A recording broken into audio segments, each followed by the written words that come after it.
Olá, eu sou Paulo, professor de Química, e hoje nós vamos falar sobre uma substância que está presente em nosso cotidiano em todo momento, o petróleo. O petróleo pode-se pensar que ele só é queimado, ele só é utilizado como fonte de combustíveis, como o diesel e a gasolina. Porém, o petróleo é fonte de outras matérias que produzem, por exemplo, plásticos, medicamentos, tecidos. Muitos cosméticos possuem petrolatos, óleo mineral, que são fontes de petróleo. Tecidos como poliéster, nylon, são derivados do petróleo. São também polímeros, aqueles plásticos. Os plásticos que você tem acesso são derivados do petróleo. Por isso que é importante a gente ter esse conhecimento sobre os derivados do petróleo para que a gente não tenha essa falsa impressão de que o petróleo só produz combustíveis como gasolina e diesel. A falta de informação pode nos fazer crer que o petróleo esteja em grandes cavernas, em grandes vazios embaixo da terra. E isso não é verdade. Então, segundo a teoria orgânica do petróleo, então a teoria orgânica de surgimento do petróleo ou de formação do petróleo, que é a mais aceita pelos cientistas, o petróleo é fruto da decomposição de matéria orgânica soterrada há milhares e milhares de anos. Porém, essa matéria, por ter ficado soterrada, ela está incrustada na rocha. Então ela está dentro dos poros da rocha e não em grandes cavernas, em grandes vazios enterrados. A gente pode fazer uma analogia com esponja, como se essa esponja fosse uma rocha. E dentro dos poros, dos buraquinhos dessa esponja, está presente o petróleo.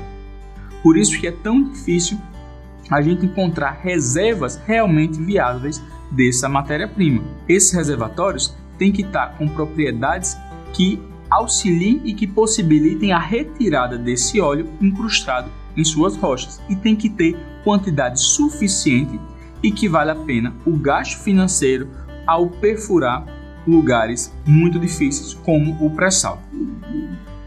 A gente tem que desmistificar outra crença, de que o petróleo é uma substância única.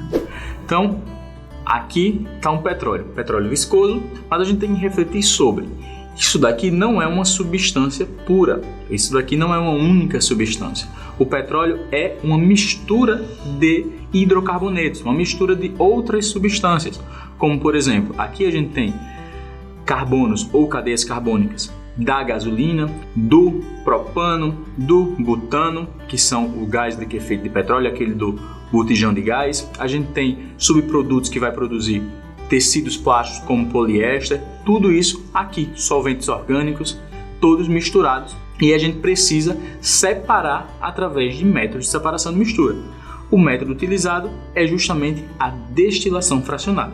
Então, através dessa destilação, a gente vai conseguir separar todas as substâncias que estão aqui presentes nessa mistura.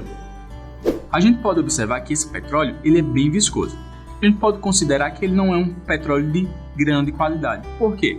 Porque aí a gente vai ter grande quantidade de compostos pesados, como asfaltos, e pouca quantidade de compostos mais leves, como gasolinas, como naftas. Então, quanto mais leve é o petróleo, eu tenho um petróleo de maior qualidade. Quanto mais pesado é o meu petróleo, eu tenho um petróleo de menor qualidade por causa das proporções das substâncias que eu tenho misturadas. Um parâmetro utilizado para saber se um petróleo ele vai ser mais pesado ou mais leve é o chamado grau API.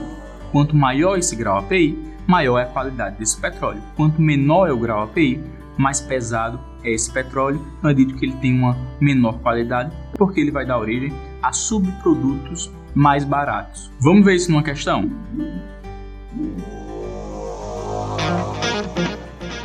O trabalho dos petroleiros tem como característica ser uma atividade complexa, contínua, coletiva e perigosa. Na extração do petróleo, substâncias tóxicas suspensas no ar são uma fonte de preocupação constante. Essas substâncias são A. Solventes orgânicos, B. Bases minerais fortes, C. Partículas de amianto, D. Compostos nitrogenados. Então, qual dessas respostas você acha que é a correta? Deixa aqui nos comentários que no decorrer do vídeo a gente responde. Então, como a gente viu, o petróleo é uma mistura de hidrocarbonetos. Então, a gente obtém esses hidrocarbonetos como fonte para diversas substâncias, como gasolina, como GLP, como naftas para a produção de diversos plásticos, querosene de aviação, Então a gente tem diversas substâncias que a gente utiliza no nosso cotidiano, tanto de maneira direta como de maneira indireta, para produzir, por exemplo, plásticos através de reações de polimerização. Mas como é que a gente consegue separar aquela substância viscosa e preta em diversas frações? Nós utilizamos aí o ponto de ebulição. A gente sabe que substâncias puras diferentes possuem propriedades diferentes. Uma dessas propriedades é o seu ponto de ebulição. Isso quer dizer que cada substância dentro dessa mistura vai entrar em seu estado de vapor a uma temperatura diferente. E essa temperatura está muito ligada ao tamanho da cadeia. Se eu tenho cadeias muito pequenas, como o butano, vai ter um ponto de ebulição menor do que cadeias maiores com 8 carbonos, como o octano.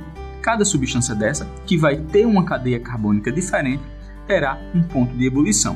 E aí a gente utiliza uma torre de destilação ou um processo de destilação fracionada para conseguir obter cada uma dessas substâncias a partir dessa propriedade. Então, na parte de baixo da torre é onde entra esse petróleo cru e é onde nós temos a maior temperatura, aproximadamente 600 graus Celsius.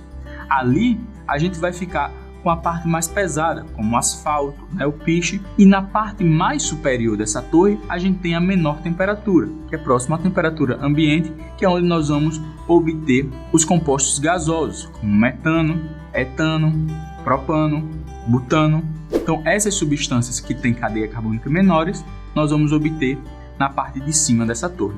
E na parte de baixo da torre, aqueles compostos mais densos, mais pesados, que possuem cadeias carbônicas muito grandes.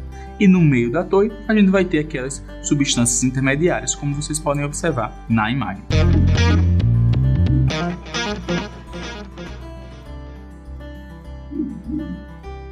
Então, na aula de hoje, a gente conseguiu tirar algumas dúvidas que cercam o petróleo, como, por exemplo, de onde vem o petróleo, como é que ele fica armazenado, o que é de fato essa substância e por que ela é tão importante para o nosso cotidiano. Lembra daquela questão? Então, se você marcou letra A, solventes orgânicos, você acertou. Lembra que a gente falou que dentro do petróleo a gente não tem somente uma substância, um tipo de cadeia carbônica? A gente tem várias substâncias ali misturadas. Dentre elas, solventes orgânicos, combustíveis como a gasolina, GLP, como o butano e o propano, e muitas outras cadeias carbônicas que dão origem a diversos produtos que a gente utiliza no nosso cotidiano. Se ficou com alguma dúvida, coloque aqui nos comentários, eu posso vir tirar essa dúvida de vocês. Faz dessa parte dos comentários um fórum de discussão sobre esse assunto tão importante e que cai em provas importantes como o INSEJA. E não esquece de curtir o vídeo, compartilhar, ativar o sininho para receber as notificações, além de se inscrever se você ainda não é inscrito. E segue a gente nas redes sociais para ficar por dentro de todas as novidades. Tchau!